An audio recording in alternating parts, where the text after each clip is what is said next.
Hello student, आज हम देखेंगे क्लास 9 का साइंस और इसमें हम फिजिक्स वाले चैप्टर को देखेंगे। और फिजिक्स का चैप्टर होगा हमारा 10 और चैप्टर का जो नाम है वो है हमारा gravitation.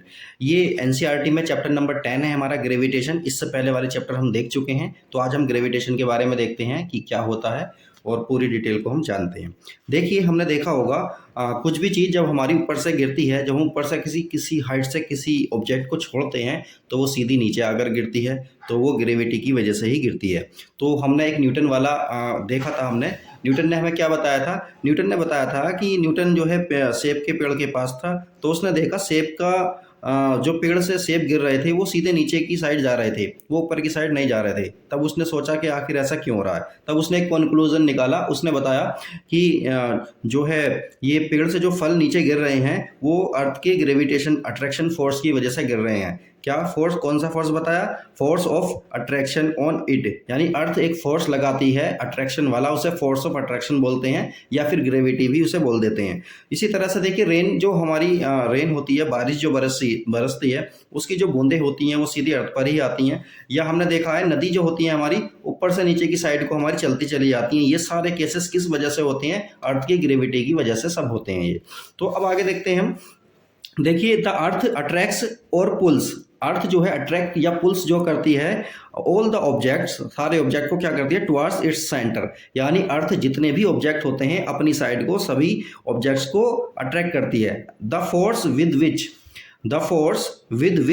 The earth pulls the object towards it is called the gravitational force और अर्थ और ग्रेविटी, यानी कि अर्थ जितने भी ऑब्जेक्ट होते हैं सभी को अपनी ओर को अट्रैक्ट करती है। और इस फोर्स को हम क्या बोलते हैं? ग्रेविटेशनल फोर्स ऑफ अट्रैक्शन, या सिंपली से ग्रेविटी भी बोल सकते हैं, ग्रेविटी ऑफ अर्थ भी बोला जा सकता है।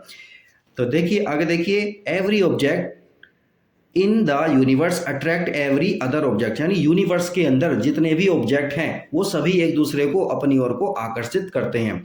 अब कुछ ऑब्जेक्ट्स तो हमारे ऐसे हैं जिनका मास बहुत कम है, तो उनके बीच का अट्रैक्शन फोर्स जो होगा बहुत कम होगा। और कुछ ऑब्जेक्ट्स हमारे ऐसे हैं जिनका मास बहुत ज़्यादा है, तो उनके बीच का अट्रैक्शन फोर्स भी बहुत ज़्यादा होगा। यहाँ देखिए, if the masses of the objects और bodies are small, then the gravitational force between them is very small which cannot be detected easily। मतलब अगर हमारी दो बॉडीज जो हैं उनका मास बहुत कम है तो उनके बीच जो अट्रैक्शन वाला फोर्स लग रहा है वो बहुत कम होगा, तो उसे डिटेक्ट करना आसान नहीं होगा। इसी तरह से देखिए, if however one of the object और बॉडीज इज वेरी बिग, यानी कि अगर उनका साइज बड़ा है और उनका मास भी बहुत ज़्यादा है, तब क्या होगा? Then the gravitational force becomes very large, और ये फोर्स हमारा कैसे बन जाएगा? बहुत ज़्यादा बन जाएगा। द ग्रेविटेशन फोर्स और gravity is always a force of attraction between two objects और टू बॉडीज। मतलब ये है कि ये ग्रेविटेशन फोर्स जो होता है दो ऑब्जेक्ट्स के बीच होता है, और ये हमेशा कैसा होगा? अट्रैक्टिव फोर्स होगा, रिपल्सिव फोर्स ये नहीं होता। कैसा फोर्स होगा? ये अट्रैक्टिव फोर्स होगा, मतलब एक दूसरे को अपनी ओर आकर्षित करेंगे। Universal law of gravitation, universal law क्या कहता है हमारा? Every body in the universe attracts every other body with a force which is directly proportional to the product of their masses and inversely proportional to the square of the distance between them। Universal law of gravitation क्या कहता है? Universal law ये किसने दिया था? ये Newton ने दिया था। ये लॉ हमें किसने दिया? न्यूटन ने दिया। और न्यूटन ने हमें ये बताया कि यूनिवर्स के अंदर जितने भी बॉडी हैं वो क्या करती हैं? एक दूसरे की ओर एक फोर्स लगाती हैं, और वो फोर्स ऑफ अट्रैक्शन होता है। और वो फोर्स ऑफ अट्रैक्शन किस किस पर डिपेंड करता है? तो देखिए, यहाँ पर देखते हैं, if the force between two bodies is directly proportional, the force of, मतलब ये फोर्स जो होगा हमारा किसके प्रोपोर्शनल होगा? मास के प्रोडक्ट के प्रोपोर्शनल होगा। किसका मास? पहली बॉडी का मास और दूसरी बॉडी के मास के प्रोडक्ट के प्रोपोर्शनल होगा। मतलब इन दोनों में से अगर किसी का मास बढ़ता है तो टोटल प्रोडक्ट भी तो बढ़ जाएगा, टोटल प्रोडक्ट बढ़ जाएगा तो फोर्स भी अट्रैक्शन वाला बढ़ जाएगा। ऐसा समझिए, ये एक बॉडी हमारी ए है, ये बॉडी हमारी बी है, और इन दोनों के बीच की जो डिस्टेंस है वो स्मॉल आर है। इस बॉडी का मास है हमारा m1 और इस बॉडी का मास है हमारा m2। तो देखिए, इन दोनों के बीच जो फोर्स लगेगा, अट्रैक्शन वाला फोर्स जो लगेगा, यानी ग्रेविटेशनल फोर्स जो लगेगा, वो कैसे होगा? वो फोर्स होगा हमारा प्रोपोर्शनल किसके? इन दोनों के प्रोडक्ट के। इन दोनों के मास के प्रोडक्ट के प्रोपोर्शन में होगा। इसी तरह से देखिए इन दोनों के बीच की डिस्टेंस के 1/r² में होगा, यानी इन्वर्सली प्रोपोर्शनल होगा, स्क्वायर के इन्वर्सली प्रोपोर्शनल होगा डिस्टेंस की। मतलब ये है अगर हम इन दोनों के बीच की डिस्टेंस को बढ़ा देते हैं तो फोर्स तेजी से हमारा घटना शुरू हो जाएगा। ठीक है, अब आगे देखते हैं इसको। जब इन दोनों को हम साथ में लाते हैं तो देखिए जब इन दोनों को साथ में लाएंगे तो फोर्स हमारा ये वाला हो गया, हमारा F इक्वल हो जाएगा हमारा m1 m2/r²। लेकिन ये क्या है, इक्वल का साइन नहीं है, ये कैसा साइन है, हमारा प्रोपोर्शनलिटी का साइन है। अब प्रोपोर्शनलिटी का साइन हटाने के लिए क्या करते हैं, हम एक इक्वल का साइन लाते हैं और एक कांस्टेंट लगा देते हैं। तो देखिए ये वाला जो फॉर्मूला है हमारा ग्रेविटेशनल फोर्स का बन जाता है हमारा F equal G m1 m2/r²। ये यहाँ पर G क्या है, इस G को हम बोलते हैं यूनिवर्सल ग्रेविटेशनल कांस्टेंट। क्या है ये, यूनिवर्सल ग्रेविटेशनल कांस्टेंट। और इसकी वैल्यू क्या होती है इसके बारे में भी हम देखते हैं। सबसे पहले हम इसकी यूनिट के बारे में देखते हैं कि इसकी यूनिट हमारी क्या होंगी। तो देखिए यूनिट फाइंड आउट करने के लिए हम इस फॉर्मूले पे ही जाते हैं। तो फॉर्मूला है हमारा F equal G m1 m2/r²। तो यहाँ से हम G को फाइंड आउट करना जा रहे हैं, तो इस वाले r² की इसमें मल्टीप्लाई हो जाएगी, यानी क्रॉस मल्टीप्लाई में इधर चला जाएगा और ये m1 m2 F के अपॉन में आ जाएगा। तो G की वैल्यू कितनी आई हमारी, F इंटू r²/m1 m2। अब देखिए इसकी हमें यूनिट निकालनी है। तो देखिए यूनिट निकालने के लिए क्या करेंगे हम, फोर्स की यूनिट क्या होती है हमारी, न्यूटन होती है। r² मतलब डिस्टेंस है, तो डिस्टेंस की यूनिट क्या होगी हमारी, मीटर² होगी। और मास की यूनिट क्या होती है हमारी, किलोग्राम। तो नीचे क्या आ जाएगा, किलोग्राम का स्क्वायर। तो हमारा फॉर्मूला जो बना, मतलब इसकी यूनिट जो बनी वो बनी न्यूटन मीटर²/kg²। इसे इस तरह से भी लिखा जा सकता है, न्यूटन मीटर²/kg², या ऐसा भी लिखा जा सकता है न्यूटन मीटर²kg⁻²। इस तरह से भी इसकी यूनिट को लिखा जा सकता है। अब हम वैल्यू के बारे में बात करेंगे, वैल्यू ऑफ ग्रेविटेशनल कांस्टेंट। ये ग्रेविटेशनल कांस्टेंट जो है इसकी वैल्यू कितनी होती है, अब हम इसके बारे में देखते हैं। तो देखिए इसकी जो वैल्यू होती है हमारी वो होती है 6.67 इंटू 10⁻⁻11 न्यूटन मीटर²/kg²। तो इसकी यूनिट को हमें याद रखना है, इसकी ये जो वैल्यू होती है इसकी वैल्यू को हमें याद रखना है। और यूनिट हमने अभी देखी, तो इसकी वैल्यू कितनी होती है 6.67 इंटू 10⁻⁻11 न्यूटन मीटर²/kg²। ये यूनिट, ये जो है हमारी वैल्यू हमें याद रखनी है। ये सभी जगह पूरे यूनिवर्स में हर जगह सेम रहेगी, ये नहीं बदलती है। और इसे कैपिटल G से रिप्रेजेंट करते हैं, इस चीज़ को हमें याद रखना है। अब देखिए आगे देखिए, the force of gravitation is a vector quantity. Force of gravitation हमारा कैसा है, एक वेक्टर क्वांटिटी होता है। अब देखिए हम आगे देखते हैं इसमें।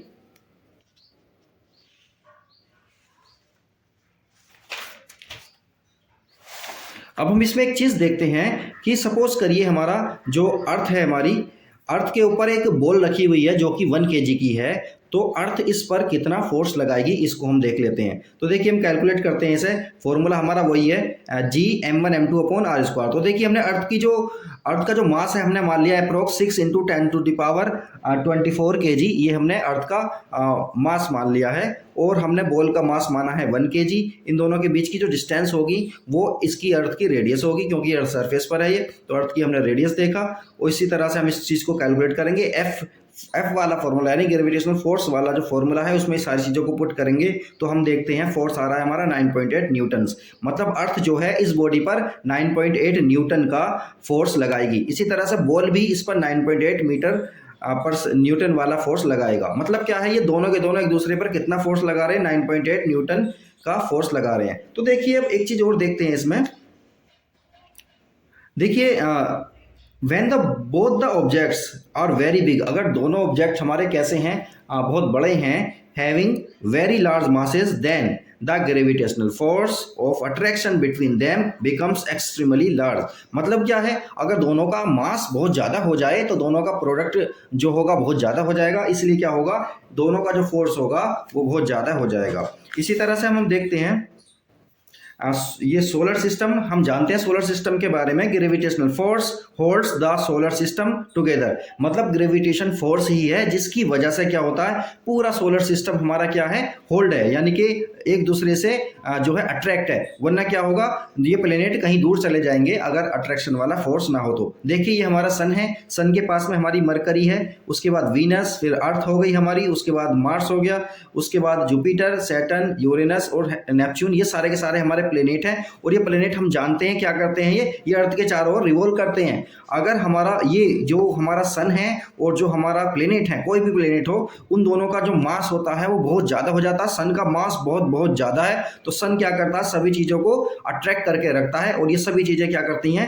सन का चक्कर लगाती रहती हैं। तो ये किसकी वजह से होता है, ग्रेविटेशनल फोर्स की वजह से ही ये पॉसिबल हो पाता है। तो देखिए सारे के सारे प्लेनेट ऑलमोस्ट जो है सर्कुलर फॉर्म में ये क्या करते हैं, रिवॉल्व करते हैं। तो उसी तरह से देखिए क्या होगा, इन पर ग्रेविटेशनल फोर्स लगता है और ये एक दूसरे को क्या करते हैं, अट्रैक्ट करते हैं और ये अपनी जो ऑर्बिट होती है उसे छोड़कर नहीं जाते। अब हम आगे देखते हैं। देखिए यहाँ पर केपलर्स लॉ के बारे में है। केपलर्स एक साइंटिस्ट थे, उन्होंने अपने कुछ लॉज दिए। वो लॉज किसके बारे में थे, वो थे लॉज हमारे जो हमारा ये है ना सोलर सिस्टम और जो सन है हमारा और जो हमारे प्लैनेट्स हैं, ये किस तरह से हमारे राउंड यानी चक्कर लगाते हैं, कितनी दूरी पर होते हैं, बहुत सारी बातें इन्होंने अपने 3 लॉज में बताई हैं इन्हें। तो इनके बारे में हम देख लेते हैं। सबसे पहला क्या है हमारा केपलर्स फर्स्ट लॉ। केपलर ने हमें पहले अपने लॉ में ये बताया, the planets move in the elliptical orbit, यानी कि प्लैनेट्स जो हैं हमारे इलेप्टिकल फॉर्म में, इलेप्टिकल ऑर्बिट में जो घूमते हैं, मूव करते हैं अराउंड द सन, सन के चारों ओर, with the sun at the one of the 2 foci of the elliptical और ऑर्बिट। इसका क्या मतलब हुआ, इसका मतलब ये हुआ कि उन्होंने ये बताया अपने फर्स्ट लॉ में कि प्लैनेट जो होते हैं ना सन के चारों ओर जो घूमते हैं ना, वो इलेप्टिकल ऑर्बिट में घूमते हैं, सर्कुलर में नहीं घूमते। उन्होंने क्या बताया, इलेप्टिकल ऑर्बिट में घूमते हैं। और हम जानते हैं इलिप्स, देखिए इस तरह का इलिप्स होता है हमारा, अंडाकार होता है इलिप्स। तो इलिप्स के ना 2 फोकाई होते हैं, एक फोकस ये हो गया, एक फोकस ये हो गया, दोनों फोकस को मिलाकर क्या बोलते हैं, फोकाई बोलते हैं। तो इन दोनों में से किसी एक पर हमारा सन होगा और जो है हमारा प्लेनेट इस तरह से ये रिवॉल्व करेगा। ये पहले नियम में इन्होंने हमें बताया। दूसरे नियम में इन्होंने क्या कहा, Kepler second law states that, Kepler का जो सेकंड लॉ है वो हमें ये बताता है कि each planet revolves around the sun in such a way, यानी कि ईच प्लेनेट यानी कि सारे के सारे प्लेनेट एक एक करके जितने भी हैं वो रिवॉल्व कर रहे हैं अराउंड द सन, इस तरह से रिवॉल्व करते हैं कि line joining the planet to the sun, जो लाइन सन को और प्लेनेट को ज्वाइन कर रही है वो स्वीप्स, यानी कि वो स्वीप करती है ओवर इक्वल एरियाज को स्वीप करेगी in equal interval of time, यानी कि टाइम तो सेम है लेकिन जो एरिया होगा वो भी हमारा सेम होगा। तो देखिए इस तरह से यहाँ पर इस तरह से देखते हैं। सपोज करिए हमारा कोई एक प्लेनेट था, वो किसी टाइम पोजीशन ए पर था और कुछ देर बाद, सपोज करिए 10 मिनट बाद वो पोजीशन बी पर आ जाता है, तो ये हो गया। तो देखिए ये वाली लाइन जो है हमारी, इस वाली लाइन ने जितना भी एरिया स्वीप किया है, स्वीप समझते हैं ना, स्वीप मतलब झाड़ू देना, ऐसा समझते हैं ना। तो स्वीप क्या होता है हमारा, ये वाला एरिया इसने कवर किया, तो ये वाला टोटल एरिया जो होगा हमारा, ये किसके इक्वल होगा, किसी भी टाइम पर हम देखते हैं प्लेनेट हमारा पोजीशन ये वाली पोजीशन पर है और उसी 10 मिनट में, जितने 10 मिनट में यहाँ से यहाँ गया, 10 मिनट का टाइम हम देखेंगे यहाँ से यहाँ गया प्लेनेट हमारा, तो ये वाला एरिया जो इसने स्वीप किया है, ये वाला एरिया और ये वाला एरिया हमारे कैसे होते हैं, इक्वल होते हैं। तो अब एक चीज और इसमें देखते हैं, अगर हमारा प्लेनेट सन से दूर है तो उसकी स्पीड कम होगी और अगर हमारा प्लेनेट सन के करीब है तो उसकी स्पीड तेज होती है, ज्यादा होती है उसकी स्पीड। तो ये हमारे सेकंड लॉ से पता चलता है। अब हम देखते हैं अपना थर्ड लॉ के बारे में हम देखते हैं। Kepler's third law, the cube of the mean distance of a planet from the sun is directly proportional to the square of time it takes to move around the sun। इसका क्या मतलब है कि प्लेनेट के और सन के बीच की जो डिस्टेंस है ना, जब हम उसकी पावर 3 करते हैं तो वो प्रोपोर्शनल हो जाती है किसके, कि जब सन का हम एक राउंड पूरा करेंगे तो उसमें जो लिया गया टाइम है उसके स्क्वायर के। मतलब क्या है, यहाँ से यहाँ तक की जो डिस्टेंस है उसकी पावर अगर हम 3 करते हैं तो एक चक्कर लगाने में प्लेनेट ने जितना टाइम लिया तो उसके स्क्वायर के वो प्रोपोर्शनल हो जाती है। मतलब आर की पावर 3 प्रोपोर्शनल हो जाती है किसके, टी स्क्वायर के। तो देखिए यहाँ पर हम क्या करते हैं, प्रोपोर्शनलिटी साइन हटाने के लिए इक्वल का साइन लाते हैं और एक कांस्टेंट लेकर आते हैं। तो देखिए आर की power 3 upon T square equal आता है हमारा कांस्टेंट के। तो ये हमारी चीज कांस्टेंट आती है, ये कहीं भी ले सकते हैं। तो देखिए आर क्या है हमारा, mean distance of planet from the sun, और टी क्या है हमारा, time period of the planet, ये टाइम पीरियड है प्लेनेट का। तो देखिए अब आगे चलते हैं हम अपना, देखिए Newton's third law of motion. Newton's third law of motion क्या है हमारा, इसको देखते हैं। तो देखिए Newton's third law of motion तो हम अच्छे से जानते हैं, दोबारा देख लेते हैं इसे।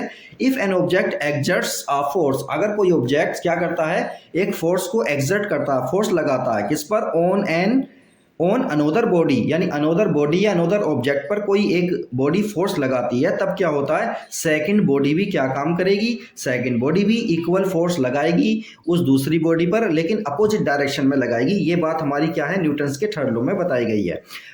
इसी तरह से देखिए Newton's third law of motion also holds good for the force of gravitation.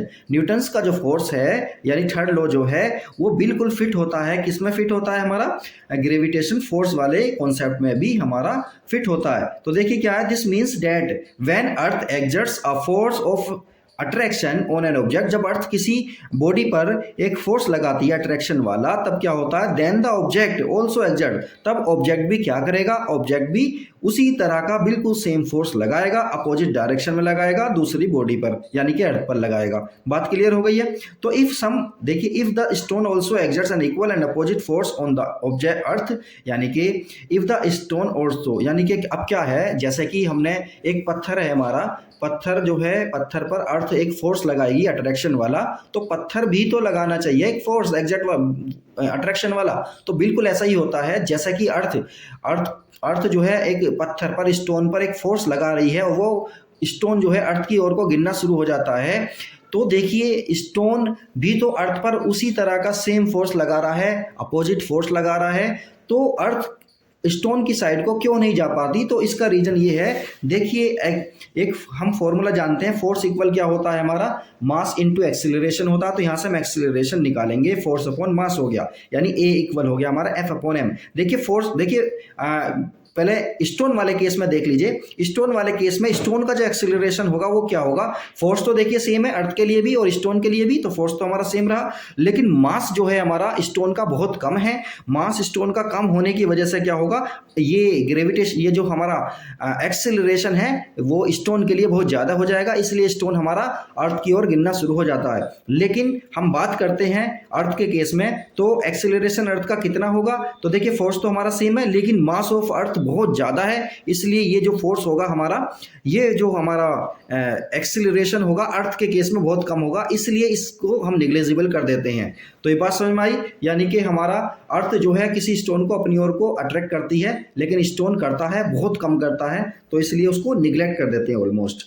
तो देखिए अब हम आगे देखते हैं, अपना टॉपिक है हमारा फ्री फॉल। फ्री फॉल का क्या मतलब है, जब किसी बॉडी को हम किसी ऊंचाई से छोड़ते हैं, सिंपली छोड़ देते हैं, ऐसा ही उसे कोई वेलोसिटी या फोर्स नहीं देते, तो क्या होता है, वो अंडर ग्रेविटी जो है हमारा, अंडर ग्रेविटी वो हमारा अर्थ पर गिरना शुरू हो जाता है, या उस पर केवल कौन सा फोर्स होता है, ग्रेविटेशनल फोर्स होता है। और ग्रेविटेशन फोर्स के इन्फ्लुएंस में जब कोई बॉडी हमारी गिरती है और वहां पर कोई अदर फोर्सेस नहीं होते, तो इस तरह के गिरने को, इस तरह के फॉल को हम क्या कहते हैं, फ्री फॉल कहते हैं। तो देखिए अब हम आगे देखते हैं अपना, देखिए हमने एक चीज़ देखी थी, ये वाली देखिए, ये है हमारी tower of Pisa. Tower of Pisa कहाँ पर है, हमारी इटली में है, और इसे हिंदी में बोलते हैं पीसा की झुकी हुई मीनार।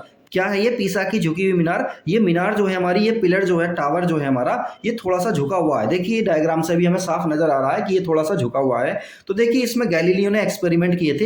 एक्सपेरिमेंट वो क्या थे, एक्सपेरिमेंट ये थे कि गैलीलियो ने ऊपर चढ़कर दो स्टोन फेंके, एक बड़ा और एक छोटा, यानी कि दोनों का साइज बिल्कुल अलग, दोनों का मास बिल्कुल अलग था। लेकिन जब देखा उसने छोड़े, दोनों को एक साथ छोड़ा, तो वो अर्थ पर भी बिल्कुल, यानी कि वो ग्राउंड पर बिल्कुल सेम टाइम पर आए। तो इसका मतलब क्या हुआ कि जो ग्रेविटी होती है या ग्रेविटेशनल फोर्स जो होता है, ग्रेविटी समझे, ग्रेविटी जो होती है हमारी फ्री फॉल वाली, फ्री फॉल के टाइम पर हम देख रहे हैं, तो वो ग्रेविटी जो होती है हमारी किस पर डिपेंड नहीं करती, वो मास पर डिपेंड नहीं करती। किसके मास पर डिपेंड नहीं करती, ऑब्जेक्ट के मास पर डिपेंड नहीं करती है वो। तो इस चीज को हम आगे चल के देखते हैं। देखिए यहाँ देखते हैं, the acceleration of an object falling freely towards the earth does not depend on the mass of the object। यानी कि अगर किसी बॉडी को हम ऊपर से छोड़ रहे हैं तो वो ग्रेविटी के इन्फ्लुएंस में गिरेगी, तो उस पर जो है वो उसके मास का ग्रेविटी पर कोई फर्क नहीं पड़ने वाला है। तो देखिए अब आगे देखते हैं एक्सीलरेशन ड्यू टू ग्रेविटी, इसको देखते हैं एक्सीलरेशन ड्यू टू ग्रेविटी क्या है। When an object is dropped from some height, जब किसी ऑब्जेक्ट को किसी हाइट से छोड़ा जाता है, a uniform acceleration is produced in it, तो एक यूनिफॉर्म एक्सीलरेशन उसके अंदर प्रोड्यूस हो जाता है by the gravitational pull of the earth, अर्थ के ग्रेविटेशनल पुल की वजह से। और इसी को हम क्या कहते हैं, इसी को बोलते हैं एक्सीलरेशन ड्यू टू ग्रेविटी। और इसकी वैल्यू कितनी होती है हमारी, इसकी वैल्यू होती है हमारी 9.8 मीटर पर सेकेंड स्क्वायर। तो इस चीज़ को हम आगे देखेंगे।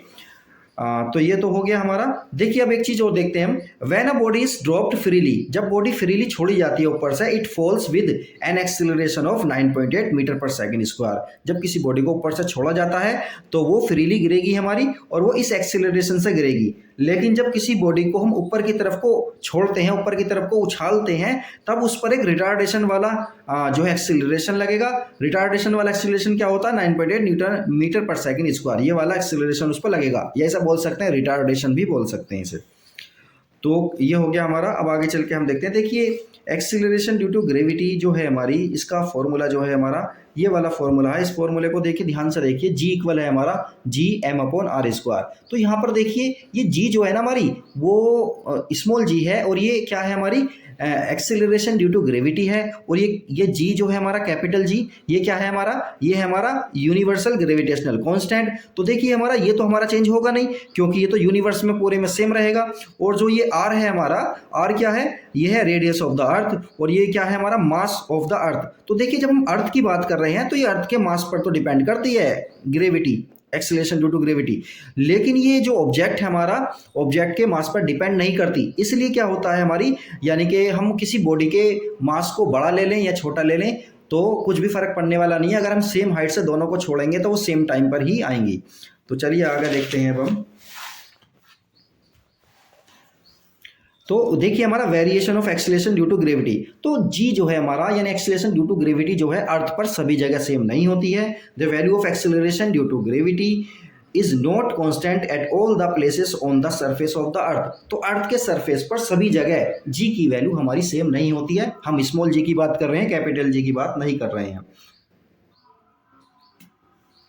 तो देखिए अर्थ का जो शेप होता है, कुछ शेप कुछ इस तरह से होता है, मतलब ये थोड़ा सा चपटा होता है, मतलब तो यहाँ से थोड़ा सा फैला हुआ होता है। हम यहाँ से ध्यान से देख सकते हैं। देखिए इसको, इस लाइन को जो बोलते हैं, इसको बोलते हैं इक्वेटर। तो हम साफ देख रहे हैं इक्वेटर की जो डिस्टेंस है वो ज़्यादा हो जाएगी जो इस वाली डिस्टेंस है। ये कौन सी डिस्टेंस है हमारी, ये पोल वाली डिस्टेंस है। इस पोल को मिलाने वाली डिस्टेंस है, इसे हम क्या बोलते हैं, ये इक्वेटर हो गई हमारी। और ये जो होती है हमारी, ये पोल वाली डिस्टेंस होती है। तो देखिए अब इनको हम समझते हैं। Since the radius of the earth at the poles is minimum, ये वाली जो रेडियस होगी हमारी, पोल है दोनों हमारे, नॉर्थ पोल और साउथ पोल, तो इनके बीच की जो डिस्टेंस है वो कैसी है, रेडियस हमारी कम हो जाएगी अर्थ के लिए। तो क्या होगा, जब ये वाली रेडियस कम होगी तो जी की वैल्यू क्या होगी, पोल पर हमारी बढ़ जाएगी। The value of G is maximum at the pole, तो पोल पर जी की वैल्यू क्या होगी, मैक्सिमम हो जाएगी।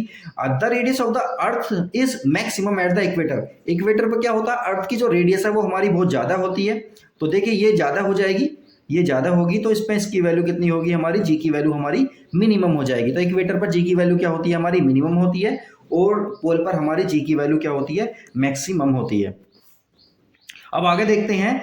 As we go up from the earth surface, यानी अगर हम अर्थ सरफेस से ऊपर जाते हैं तो क्या होता है, the distance from the centre of the earth increases. तो ये वाली डिस्टेंस हमारी बढ़ना शुरू हो जाती है। जब ये वाली डिस्टेंस बढ़ेगी तो ओवरऑल वैल्यू जी की क्या होगी हमारी, कम हो जाएगी। इसी तरह से देखिए अर्थ सरफेस से जब हम नीचे जाते हैं तो इसमें भी जी की वैल्यू हमारी क्या होती है, कम हो जाती है। The value of acceleration due to gravity G is maximum on the surface of the earth, earth के सरफेस पर जी की वैल्यू मैक्सिमम होती है। It decreases on going above, ये घट जाती है अगर हम ऊपर जाते हैं अर्थ सरफेस से, या अर्थ सरफेस से नीचे जाते हैं तो भी ये घट जाती है। तो देखिए ये तो हमारा हो चुका है। अब हम देखते हैं इसमें। तो देखिए फॉर्मूले में हमें साफ नजर आ रहा है, अभी हमने इसके बारे में बात की। तो क्या है ये फॉर्मूला हमारा, acceleration due to gravity does not depend on the mass of the body, तो बॉडी के मास पर ये डिपेंड नहीं करती। इस फॉर्मूले से हमें साफ नजर आ रहा है। तो देखिए जी क्या है हमारा, ग्रेविटेशनल कांस्टेंट, एम क्या है, mass of the earth, R क्या है, रेडियस ऑफ द अर्थ। तो यहाँ पर जो ऑब्जेक्ट का मास है वो नहीं आ रहा है फॉर्मूले में, तो हम साफ बोल सकते हैं कि जी की वैल्यू हमारी मास पर डिपेंड नहीं करती। किसके मास पर, बॉडी के मास पर डिपेंड नहीं करती है। तो अब आगे देखते हैं हम। तो देखिए हम एक लाइन देखते हैं, ये the value of g on the moon is about 1/6, 1/6 of the value of g on the earth. मतलब ये है, मून हमारा देखिए छोटा है, अर्थ की रेडियस के हिसाब से देखा जाए तो मून हमारा छोटा है, अर्थ हमारी बड़ी है, रेडियस अर्थ की ज़्यादा है, मून की कम है। तो मून पर जो है जी की वैल्यू हमारी, जो अर्थ पर वैल्यू है उसकी 1/6 हो जाती है। मतलब अगर सपोज करिए जी की वैल्यू जो है हमारी मून, ये अर्थ पर है हमारी 60 है, तो इसे 60 को 6 से डिवाइड कर देंगे तो कितना आएगा, 10 आएगा। तो वो 10 हमारी क्या होगी, हमारी मून पर जी की वैल्यू होगी। तो देखिए हमें पता है 9.8 होती है, 9.8 को जब 6 से डिवाइड करेंगे तो मून की आ जाएगी हमारी। तो इसी को चीज़ को आगे भी देखते हैं, पहले ये देख लेते हैं equations of motion for freely falling body. Freely falling body है हमारी, मतलब बॉडी एक ऐसी बॉडी जो फ्री यानी ऊपर से किसी हाइट से हमने उसे ऐसा ही छोड़ दिया है तो वो हमारी फ्री फॉल कहलाती है। तो देखिए इसमें जनरल इक्वेशन ऑफ मोशन हम जानते हैं, v इक्वल क्या होता है हमारा u प्लस ए टी। इसी तरह से सेकंड इक्वेशन ऑफ मोशन क्या है हमारा, s equal u t plus half a T square. इसी तरह से थर्ड इक्वेशन ऑफ मोशन है हमारा v square equal u square plus 2as। तो इनको जब हम, हमारा मोशन वर्टिकल डायरेक्शन में होता है तो इन चीज को हम कन्वर्ट कर देते हैं। तो देखिए a को हम कन्वर्ट कर देंगे g से, और s को यानी डिस्टेंस को कन्वर्ट कर देंगे हम हाइट से, और क्या है हमारा, और क्या बचा हमारा, और टाइम तो हमारा टाइम ही रहेगा। तो इस तरह से ये इक्वेशन हमारी आ जाती है। Equations of motion for freely falling body क्या आ जाता है, v equal u plus g t, h equal u t plus half a t g t square, v square equal u square plus 2as। ये equation of motion first वाली है, ये second वाली है, और ये थर्ड वाली है। तो देखिए क्या होता है, व्हेन अ बॉडी, देखिए जब कोई बॉडी हमारी इस फॉलिंग वर्टिकली डाउनवर्ड, जब कोई बॉडी हमारी नीचे गिरती है तो इसकी वेलोसिटी क्या होगी हमारी, बढ़ना शुरू होती है। So the acceleration due to gravity G is taken as positive. तो जी की वैल्यू को हम क्या लेते हैं, पॉजिटिव लेते हैं। जब हमारी कोई बॉडी ऊपर से नीचे गिरती है तो जी की वैल्यू को हम क्या लेते हैं, पॉजिटिव लेते हैं। और जब कोई बॉडी हमारी ऊपर की साइड को उछाली जाती है तो उसकी वेलोसिटी हमारी कम होती चली जाती है। तो इस केस में हम जी की वैल्यू को क्या लेते हैं, माइनस में लेते हैं। इसी तरह से देखिए when a body is dropped freely from a height it's initial velocity is 0। जब किसी बॉडी को हम फ्री फॉल करते हैं तो इनिशियल में, स्टार्टिंग में उसकी जो वेलोसिटी होती है वो कितनी होती है हमारी, 0 होती है। When a body is thrown vertically upward, जब किसी बॉडी को हम ऊपर की तरफ को उछालते हैं तो क्या होता है, थ्रो करते हैं, its final velocity v become 0। तो इसकी फाइनल वेलोसिटी 0 हो जाती है। The time taken by a body to rise to the highest point is equal to the time it take to fall from the same height। मतलब ये है, यानी अगर हमने किसी बॉडी को नीचे से थ्रो किया है और वो मैक्सिमम हाइट तक जा रही है तो उसमें जो टाइम लगा वो टाइम किसके इक्वल होता है, उसी हाइट से जब बॉडी को फ्री फॉल करते हैं, नीचे की साइड को छोड़ते हैं, तो वो टाइम और जो ऊपर जाने का टाइम है दोनों के दोनों हमारे कैसे होते हैं, इक्वल होते हैं। तो अब आगे देखते हैं हम। देखिए मास क्या होता है हमारा, मास क्या है, the mass of a body is the quantity of matter और मटेरियल कंटेन इन इट। यानी कि मास जो होता है ना किसी बॉडी का, वो उसके अंदर इनबिल्ट होता है। मास को हम हटा नहीं सकते, बॉडी के अंदर होता है। जिस तरह से हम स्मॉलेस्ट पार्टिकल देखिए क्या होता है, एटम होता है, एटम के अंदर भी क्या होता है, इलेक्ट्रॉन प्रोटॉन वगैरह होते हैं। तो इलेक्ट्रॉन के अंदर मास होता है और इलेक्ट्रॉन को अभी नहीं देखा गया, नहीं तोड़ा गया, मतलब इलेक्ट्रॉन स्मॉलेस्ट फंडामेंटल पार्टिकल बोला जा सकता है। तो इलेक्ट्रॉन के अंदर मास होता है, इसलिए जितनी भी बॉडी होंगी सभी के अंदर मास होता है। यानी ये एक क्या है, एक इनबिल्ट प्रॉपर्टी है जो कि अलग नहीं की जा सकती। मास क्या है किसी बॉडी का, वो एक स्केलर क्वांटिटी होती है, और मास की जो ऐसा यूनिट होती है वो कितनी होती है हमारी, किलोग्राम होती है, और इसे केजी से रिप्रेजेंट करते हैं। इसी तरह से देखिए the mass of a body is constant. Mass किसी बॉडी का, किसी भी बॉडी का मास हमारा क्या रहता है, कांस्टेंट रहता है। It does not change from place to place. मतलब यह है किसी बॉडी का मास हमारा चेंज नहीं हो सकता, जो मास है उसका वो वैसा ही रहेगा, चाहे वो अर्थ पर चले जाए, मून पर चले जाए, या किसी भी प्लेनेट पर चले जाए, उसका मास सेम रहेगा। The mass of a body can not be zero. किसी भी बॉडी के मास को जीरो नहीं किया जा सकता, इस बात का हमें ध्यान रखना है। अब देखिए वेट के बारे में बात करते हैं हम।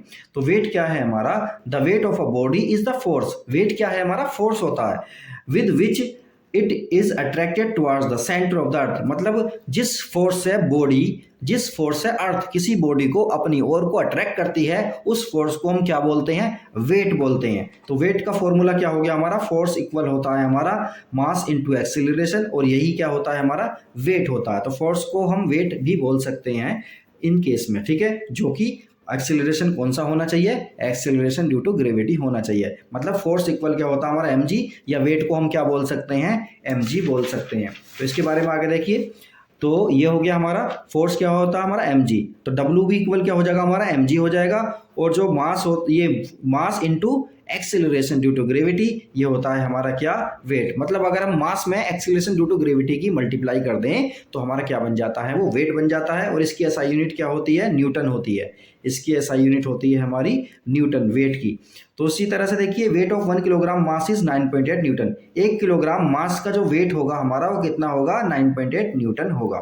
तो चलिए अब आगे देखते हैं हम। वेट एक स्केलर, ये वेट एक हमारी वेक्टर क्वांटिटी होती है। जैसा कि हमने देखा अभी, मास कैसी क्वांटिटी होती है, स्केलर क्वांटिटी होती है, लेकिन वेट एक वेक्टर क्वांटिटी होती है, क्योंकि हम जानते हैं वेट जो होता है हमारा, वो फोर्स ही होता है। फोर्स एक वेक्टर क्वांटिटी होती है। ये आगे देखिए, the weight of a body also changes from place to place. Body का जो वेट है हमारा, वो चेंज हो जाता है प्लेस टू प्लेस। अर्थ पर जाएंगे कुछ और होगा, मून पर जाएंगे कुछ और होगा, अदर प्लेनेट पर जाएंगे तो कुछ और होगा। The weight of a body is not constant. किसी भी बॉडी का वेट कांस्टेंट नहीं हो सकता। और उसके बाद क्या है हमारा, the weight of a body can be zero. किसी बॉडी का वेट हमारा जीरो हो सकता है। तो इस बात को हम देखते हैं। अब हम मून के बारे में बात कर लेते हैं। चलिए एक चीज और देखते हैं यहाँ पर कि weight, whatever be the weight of a body on the surface of earth. किसी भी बॉडी का वेट अर्थ के सरफेस पर चाहे कुछ भी हो, तो क्या है, इट्स वेट बिकम जीरो। इसका वेट जीरो हो जाएगा कहां पर, when it is taken to the centre of the earth. जब ये अर्थ के सेंटर पर लाई जाएगी कोई भी बॉडी, उसका मास चाहे कुछ भी हो, जब अर्थ के सेंटर पर लाई जाएगी तो उसका वेट कितना हो जाएगा, जीरो हो जाएगा। उसका मास तो वही रहेगा जो था, लेकिन उसका वेट कितना हो जाएगा, जीरो हो जाएगा। अब देखिए हम आगे देखते हैं।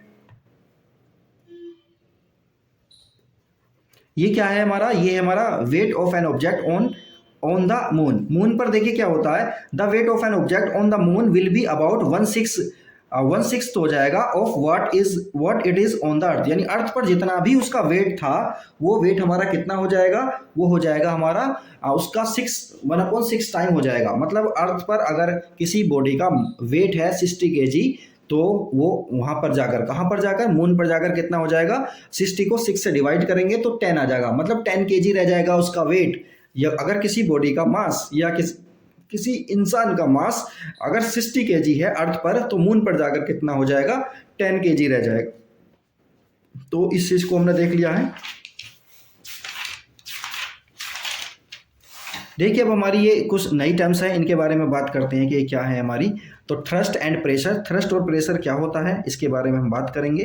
तो देखिए अब हमने इसके बारे में देखते हैं कि क्या होता है।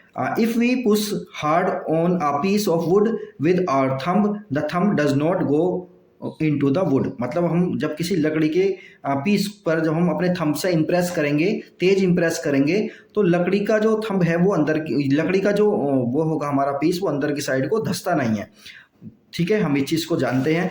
द इफेक्ट क्या है, ये the effect of force depends on the area of the object on which it is acted. मतलब क्या है, तो देखो यहाँ से ध्यान से देखते हैं चीज को। जब हम लकड़ी के जो हमारा ये पीस है, वुड का पीस है, जब अपने थंब से इसे प्रेस करते हैं, फोर्स लगाते हैं, तो ये अंदर की साइड को नहीं जाता है। इसी तरह से यहाँ देखिए, ये हमारी एक पिन ली हमने, पिन समझते हैं ना, पिन को जब हम तेज फोर्स से हम इसे दबाते हैं तो ये अंदर की साइड चली जाती है। तो इस चीज़ से हमें एक चीज़ समझ में आई, यानी कि सेम फोर्स हमने यहाँ पर और यहाँ पर सेम लगाया है। हमारा जो थंब है वो इसमें अंदर की साइड नहीं जा रहा, लेकिन ये नेल यानी कि ये पिन चली जाती है। मतलब क्या हुआ, मतलब ये हुआ कि ये एरिया पर भी डिपेंड करता है। ये चीज़ हमें थोड़ी सी पता चली है अभी आगे देखते हैं। और अलाइंग, देखिए यहाँ पे a lying brick exerts less pressure on ground. यानी कि ये जो हमारी ब्रिक है, ब्रिक समझते हैं, ईंट जो है हमारी, अगर ये इस तरह से, यानी जिस साइड से इसका एरिया ज़्यादा है उस साइड से क्या है, ये ग्राउंड पर पड़ी है तो ये प्रेशर कम लगाएगी। लेकिन जब इसे हम खड़ी कर देंगे तो इसका एरिया कम हो जाएगा, तो ये क्या करेगी, ग्राउंड पर बहुत ज़्यादा प्रेशर को लगाएगी। तो इस चीज़ को हम देखते चल रहे हैं, फिर आगे देखते हैं। चलिए अब इसको पढ़ते हैं हम। The same force can produce different pressures. मतलब क्या हुआ, मतलब ये हुआ कि प्रेशर तो हमारा, फोर्स तो हमारा सेम है, सेम फोर्स अलग अलग प्रेशर हमारा लगा सकता है depending on the area over which it act, यानी कि किस एरिया पर वो वर्क कर रहा है फोर्स हमारा, उस पर डिपेंड करता है, उसके अकॉर्डिंग हमारा प्रेशर चेंज हो जाएगा। When a force acts over a large area of N object is produce a small pressure, अगर किसी लार्ज एरिया पर हम फोर्स लगा रहे हैं तो उसमें क्या होगा, स्मॉल प्रेशर एक्सर्ट होगा। लेकिन अगर वो प्रेशर हमारा वो एरिया हमारा कम है और फोर्स हमारा सेम है तो प्रेशर हमारा बहुत ज़्यादा हो जाएगा। Pressure is the force, pressure क्या है हमारा, pressure is a force acting perpendicularly on a unit area of the object. Pressure क्या होता है, प्रेशर एक फोर्स होता है जो एक्ट करता है perpendicularly on a unit area of the object, object के यूनिट एरिया पर वर्क करता है। तो प्रेशर का फॉर्मूला हुआ हमारा फोर्स अपॉन एरिया। तो अब हम आगे देखते हैं प्रेशर के बारे में। तो देखिए प्रेशर जो होता है हमारा, प्रेशर का ऐसा unit of measuring pressure is Newton पर स्क्वायर मीटर। क्या होता है, न्यूटन पर स्क्वायर मीटर होता है हमारा, प्रेशर की यूनिट होती है न्यूटन पर स्क्वायर मीटर। इसे इस तरह से भी लिखा जा सकता है, न्यूटन मीटर की power -2 which is also called pascal, और इसे हम पास्कल भी कहते हैं। 1 पास्कल किसके इक्वल होता है, 1 न्यूटन पर मीटर स्क्वायर के इक्वल होता है। तो चलिए अब हम आगे देखते हैं, ये चीज़ हमें समझ में आ गई है, आगे देखते हैं हम। तो देखिए अब आगे देखते हैं प्रेशर और थ्रस्ट के बारे में देखते हैं। तो देखिए ऐसा unit of pressure is pascal, ये हमने अभी देखा, तो इसे पीए भी लिखा जा सकता है। तो देखिए the force acting on a body perpendicular to its surface is called thrust. तो थ्रस्ट क्या है, थ्रस्ट वो फोर्स है जो किसी बॉडी पर या किसी बॉडी के सरफेस पर परपेंडिकुलरली लगता है, तो उसे हम थ्रस्ट कहते हैं। तो thrust per unit area is called pressure. Pressure क्या है हमारा, थ्रस्ट पर यूनिट एरिया, और इसको ही हम क्या बोलते हैं, ऐसा unit of thrust is Newton. ऐसा यूनिट क्या होती है थ्रस्ट की, वो न्यूटन होती है। मतलब थ्रस्ट भी हमारा फोर्स ही होता है, लेकिन ये फोर्स परपेंडिकुलरली लगना चाहिए उस सरफेस के। चलिए आगे देखते हैं हम। तो देखिए ये इसके कुछ थोड़े से एग्जांपल्स हैं, explanation of some everyday observations on the basis of pressure. तो देखिए पहला क्या है, why school bags have wide straps. ये स्कूल बैग जो होता है या कोई भी बैग होगा, इसकी जो स्ट्रिप होती है वो चौड़ी होती हैं। अगर ये चौड़ी ना हो तो क्या होगा, देखिए फोर्स तो किताबों का जो होगा हमारा वो सेम लगेगा, यानी बुक्स जो है हमारी उसका वेट तो सेम रहेगा। अगर ये स्ट्रिप हमारी कम चौड़ी है, यानी इनकी चौड़ाई कम है, तो क्या होगा, इस पर प्रेशर ये एरिया कम होने की वजह से क्या होगा, एरिया कम होने की वजह से प्रेशर बढ़ जाएगा। तो इसी तरह से क्या होगा, ये चौड़ी बनाई जाती है जिससे कि प्रेशर कम लगे और हमें कम प्रॉब्लम हो। इसी तरह से देखिए नाइफ जो होता है, यानी चाकू जो होता है हमारा, वो कैसा होता है, वो बहुत तेज बनाया जाता है, शार्प बनाया जाता है। अगर वो शार्प ना हो तो वो अच्छे से काट नहीं पाएगा। शार्प बनाने की वजह यही है कि एरिया कम हो जाता है, एरिया कम हो जाएगा तो प्रेशर भी बढ़ जाएगा। इसी तरह से देखिए और भी बहुत सारी चीज़ें हैं। Why the tie of a needle is sharp, यानी कि निडल की जो टिप है वो कैसी बनाई जाती है, शार्प बनाई जाती है। वो जितनी ज़्यादा पतली होगी उसका एरिया उतना ही कम होगा, एरिया कम होगा तो प्रेशर उस पर उतना ही ज़्यादा लगेगा। इसी तरह से बहुत सारे एग्जाम्पल्स हैं, हम पढ़ सकते हैं इन सब एग्जाम्पल्स को। अब हम आगे चल के देखते हैं। तो अब हम देखते हैं प्रेशर इन फ्लूइड्स। तो इस चीज़ को देखते हैं, दो substances which can flow easily are called fluids. वो सब्सटेंस जो इजीली फ्लो कर सकते हैं वो सारे क्या कहलाते हैं, हमारे फ्लूइड्स कहलाते हैं। जैसे कि हमारे लिक्विड्स हो गए और गैसेस हो गई, ये सब क्या है हमारी, ये हमारे फ्लूइड्स कहलाते हैं। सॉलिड हमारे इनके अंदर नहीं आते क्योंकि सॉलिड हमारे फ्लो नहीं करते। All the liquids and gases are fluids. जितनी भी गैसेस हैं और लिक्विड्स हैं वो सारे हमारे फ्लूइड्स होते हैं, सॉलिड इसके अंदर नहीं आते हैं। फ्लूइड्स लिक्विड और gas exerts pressure in all direction even upward, यानी कि जितने भी हमारे फ्लूइड्स होते हैं, जैसे कि हमारे लिक्विड्स हो सकते हैं या गैसेस हो सकती हैं, वो सभी डायरेक्शन में क्या करते हैं, प्रेशर लगाते हैं, अपवर्ड डायरेक्शन में भी लगाते हैं। तो अब इस चीज़ को हम देखते हैं बायंसी के बारे में। बायंसी क्या होती है हमारी, देखिए हमने देखा पानी के अंदर जब हम किसी चीज़ को डालते हैं, सपोज करिए हम वुड के एक पीस को हम पानी के अंदर डाल के दबा रहे हैं, ऐसा प्रेस कर रहे हैं, तो ऐसा लग रहा है जैसे ये वाला लिक्विड जो है ये भी हमारे ऊपर एक फोर्स लगा रहा है। तो इसी फोर्स को हम क्या बोलते हैं, बायंसी फोर्स बोलते हैं, बायंसी बोलते हैं। तो देखिए यहाँ देखते हैं हम आगे। Whenever an object or body is immersed in water, it appears to lose some weights and feels lighter। मतलब जब हम किसी बॉडी को किसी वाटर में या लिक्विड में डालते हैं तो हम फील करते हैं कि उसका वेट जो है वो कम हो गया है और वो हल्की हो गई है, लाइटर हो गई है। The objects appear to be less heavy when submerged in water than they are in air। Air में जो होता है उनका वेट ज़्यादा होता है, लेकिन जब उन्हें हम लिक्विड में या पानी में डाल देते हैं तो हम फील करते हैं कि उनका वेट कम हो गया है, मतलब हम बहुत ज़्यादा वेट को आसानी के साथ पानी में उठा सकते हैं। तो अब आगे देखते हैं, every liquid exerts an upward force on the objects emerge in, मतलब जितना एवरी लिक्विड यानी कोई भी लिक्विड हो वो क्या करता है, वो अपवर्ड फोर्स लगाता है। किस पर लगाता है? बॉडी पर जो उसके अंदर इमर्ज हुई है, यानी जो उसके अंदर डुबोई जा रही है बॉडी, उस पर जितने भी लिक्विड हैं वो सब एक फोर्स लगाते हैं। The tendency of a liquid, liquid की वो tendency to exert an upward force, जो अपवर्ड फोर्स लगाती है किस पर? On an object placed in it, is called buoyancy. Buoyancy क्या होती है? लिक्विड जब किसी बॉडी पर अपवर्ड डायरेक्शन में एक फोर्स लगाता है, उसी फोर्स को हम क्या बोलते हैं? बायोंसी बोलते हैं। और बायोंट फोर्स के बारे में हम देख लेते हैं। तो देखिए क्या है ये, the upward force acting on an object immersed in a liquid is called बायोंट force. मतलब क्या हुआ? मतलब ये हुआ कि जब हम किसी लिक्विड में हम किसी चीज़ को डुबोते हैं तो क्या होता है, लिक्विड उस पर एक फोर्स लगाता है अपवर्ड डायरेक्शन में, उसी फोर्स को हम क्या बोलते हैं? बायोंट फोर्स बोलते हैं। तो upward force exerted by a liquid is also known as upthrust, इस फोर्स को हम अपथ्रस्ट भी बोल देते हैं, या the buoyant force is also known as upthrust, और बायोंट फोर्स को हम अपवर्ड या अपथ्रस्ट भी बोल देते हैं। It is the buoyant force which makes the heavy object seems lighter in water. तो यही वो फोर्स होता है, यानी यही वो बायोंट फोर्स है जो किसी बॉडी को पानी में डालने पर हल्का बना देता है। कॉज ऑफ बायोंट फोर्स, इसको हम देखते हैं बाद में। अब आगे देखते हैं हम,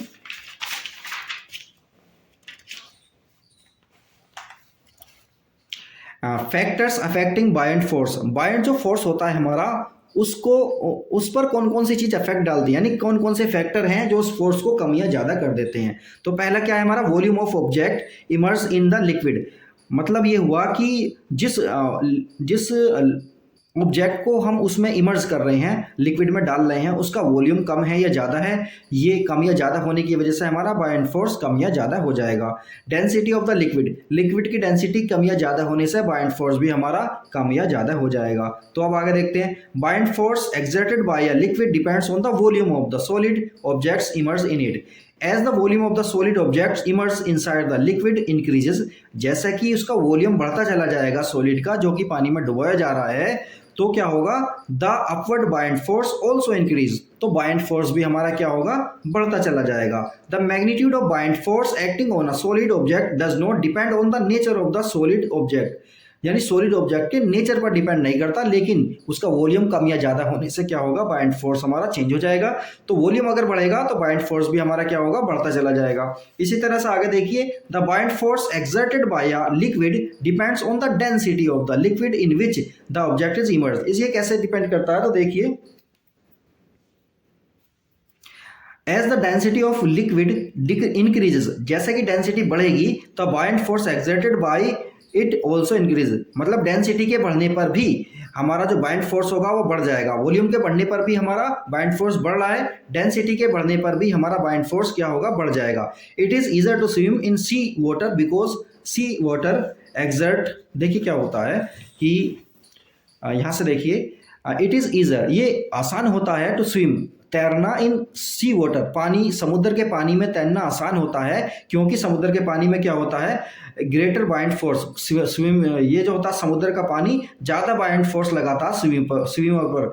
तो इससे क्या होगा? स्विमर अपने आप को लाइटर फील करेगा, यानी हल्का फील करेगा, और आसानी के साथ उसके अंदर तैरने लगेगा, क्योंकि जो समुद्र का पानी होता है उसकी डेंसिटी ज़्यादा होती है। तो देखिए, even a very heavy material like an iron block floats in mercury because mercury exerts a very high buoyant force on iron block due to its very high density। मतलब क्या हुआ कि जो आयरन के जो ब्लॉक्स होते हैं वो भारी होते हैं बहुत ज़्यादा, पानी में तो उन्हें डालेंगे वो डूब जाएंगे, लेकिन वो मरकरी में क्या होता है? तैरने लगते हैं, क्योंकि मरकरी जो है, मरकरी इस पर बहुत ज़्यादा बायोंट फोर्स लगाता है, इसलिए वो तैरने लगते हैं। चलिए अब आगे देखते हैं, आर्किमिडीज का प्रिंसिपल को हम देखते हैं। आर्किमिडीज का प्रिंसिपल ने क्या कहा? आर्किमिडीज एक साइंटिस्ट थे, इन्होंने जो है कौन सी चीज़ हमारी पानी में डूबेगी, कौन सी तैरेगी, या कौन सी आधी डूबेगी और आधी तैरेगी, तो इस तरह से इन्होंने एक जो है प्रिंसिपल बताया। वो प्रिंसिपल क्या है उसको हम ध्यान से पढ़ेंगे। तो इनका प्रिंसिपल क्या है? According to Archimedes principle, when an object is wholly मतलब पूरा का पूरा, पार्शियली, पार्शियली का मतलब है थोड़ा सा, इमर्स्ड डुबोया गया है, इन अ लिक्विड, लिक्विड में डुबोया गया है। इट एक्सपीरियंसेस, ये एक्सपीरियंस करेगा क्या, बायोंट फोर्स, एक बायोंट फोर्स को एक्सपीरियंस करेगा, या इसे आप थ्रस्ट भी बोल सकते हैं। एक आप थ्रस्ट को क्या करेगा, ये एक्सपीरियंस करेगा, विच इज इक्वल, जो कि इक्वल होगा किसके, to the weight of the liquid के, वो किसके इक्वल होगा, लिक्विड के वेट के इक्वल होगा, डिस्प्लेस बाय द ऑब्जेक्ट। मतलब क्या हुआ, हमने किसी पानी में हमने किसी ऑब्जेक्ट को डाला, तो डालने के बाद उस पर एक फोर्स लगेगा, वो फोर्स किसके इक्वल होगा, ये लिक्विड पानी में जैसे डालेंगे तो ये लिक्विड जितने भी पानी को डिस्प्लेस करेगा उसके वॉल्यूम के इक्वल होता है। तो इस चीज को ऐसे समझ सकते हैं, buoyant force acting on an object किसके इक्वल होगा, wait of the liquid displace by the object. मतलब उस ऑब्जेक्ट ने कितने पानी को, कितने लिक्विड को डिस्प्लेस किया, उसके वेट के इक्वल होगा। तो इस चीज को आगे समझते हैं।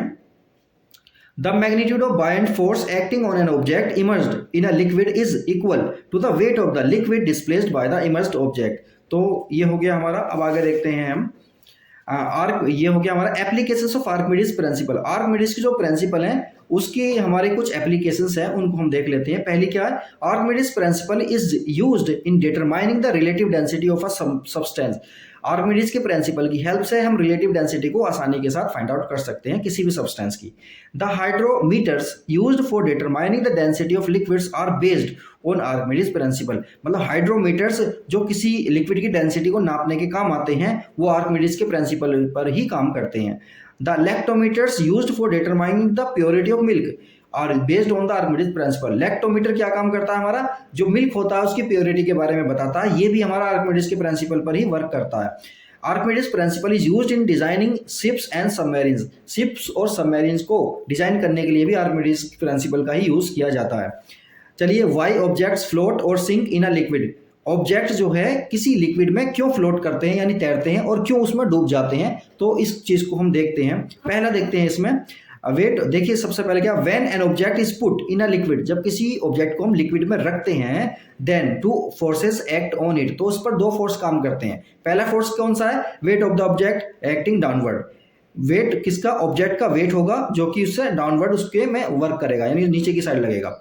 बायोंट फोर्स और अपथ्रस्ट फोर्स एक्टिंग अपवर्ड, ये फोर्स हमारा ऊपर की साइड को लगेगा। तो इन दोनों फोर्सेस के बारे में हम देखते हैं।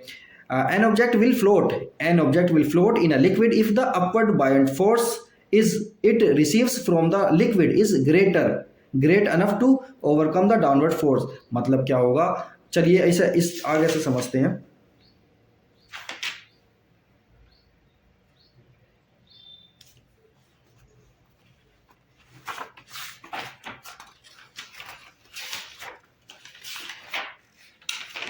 चलिए इसकी एक एक चीज को समझते हैं हम।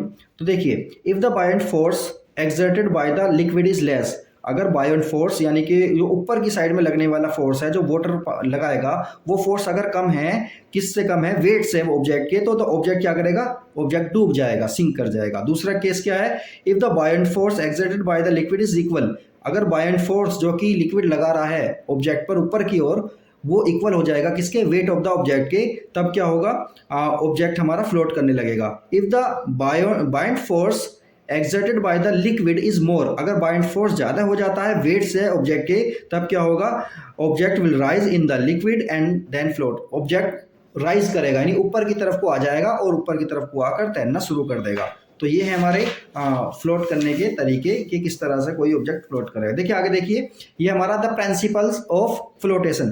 फ्लोटेशन का प्रिंसिपल हम देखते हैं क्या है ये।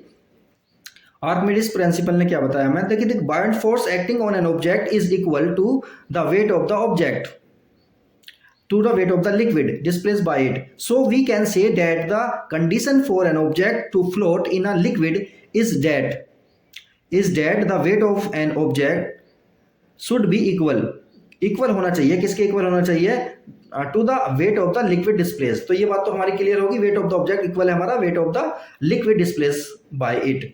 तो how does a boat float in a liquid, इसको रहने देते हैं, इसको हम समझ सकते हैं ऐसे ही।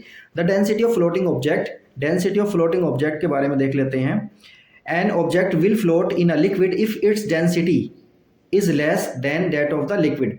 कोई ऑब्जेक्ट किसी लिक्विड में फ्लोट करेगा अगर इसकी डेंसिटी हमारी कम है लिक्विड की डेंसिटी से। तो द डेंसिटी ऑफ कोर, चलिए हो गया हमारा सेकंड केस है हमारा।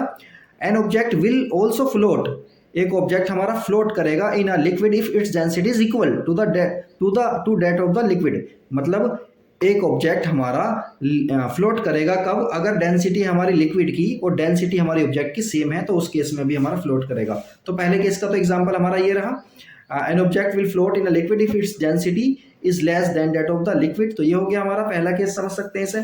ये दूसरा केस हो गया हमारा।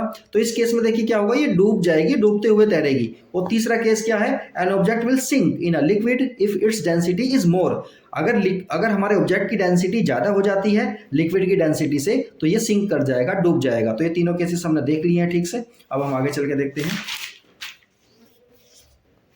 चलिए डेंसिटी को देखते हैं, इसकी डेंसिटी क्या होती है। द डेंसिटी ऑफ सब्सटेंस, क्या है ये हमारी, the density of substance is defined as the mass of the substance per unit volume.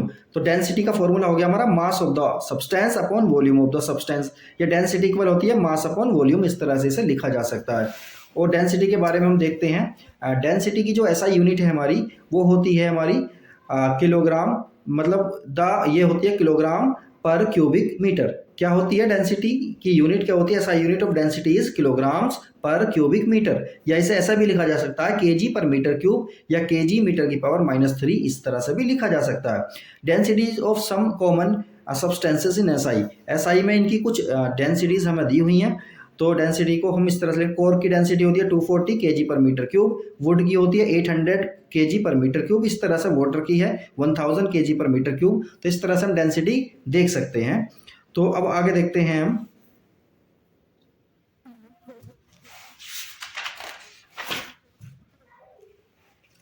चलिए ये है हमारा नया टॉपिक की रिलेटिव डेंसिटी। रिलेटिव डेंसिटी देखिए क्या होती है। Relative density of substance is the ratio. Relative density क्या होती है, रेशो होती है of its density to that of water. किसी भी सब्सटेंस की रिलेटिव डेंसिटी क्या होती है, रेशो होती है। किसका रेशो होती है, डेंसिटी का रेशो। किसकी डेंसिटी का रेशो, सब्सटेंस की to the density of water. मतलब किसी भी चीज की डेंसिटी को अगर हम डिवाइड कर दें डेंसिटी ऑफ वाटर से, तो वो रिलेटिव डेंसिटी बन जाती है उस सब्सटेंस की। तो relative density of a substance equal होता है density of a substance upon density of water. तो ये फॉर्मूला है हमारा रिलेटिव डेंसिटी का। तो रिलेटिव डेंसिटी, क्योंकि ये डेंसिटी है, तो इसका कोई भी हमारा क्या नहीं होगा, यूनिट नहीं होगी इसकी कोई भी। तो चलिए अब ये हो गया है हमारा कंप्लीट। ये चैप्टर हमारा कंप्लीट हो गया है। अब हम कभी अपना नेक्स्ट चैप्टर देखेंगे, वर्क एंड एनर्जी को देखेंगे। और ये चैप्टर हमने किया है ग्रेविटेशन। इसमें हम बहुत सारी चीज़ें करेंगे, इसमें हम न्यूमेरिकल्स वगैरह भी करेंगे और बहुत सारी कॉन्सेप्ट देखेंगे। फिलहाल ये चैप्टर कंप्लीट हो गया है। तो वीडियो को देखते रहें, चैनल को सब्सक्राइब करें, वीडियो को लाइक करें, कमेंट करें, शेयर करें। कोई भी प्रॉब्लम होती है तो आप कमेंट बॉक्स में कमेंट कर सकते हैं, आपका सॉल्यूशन किया जाएगा। ओके।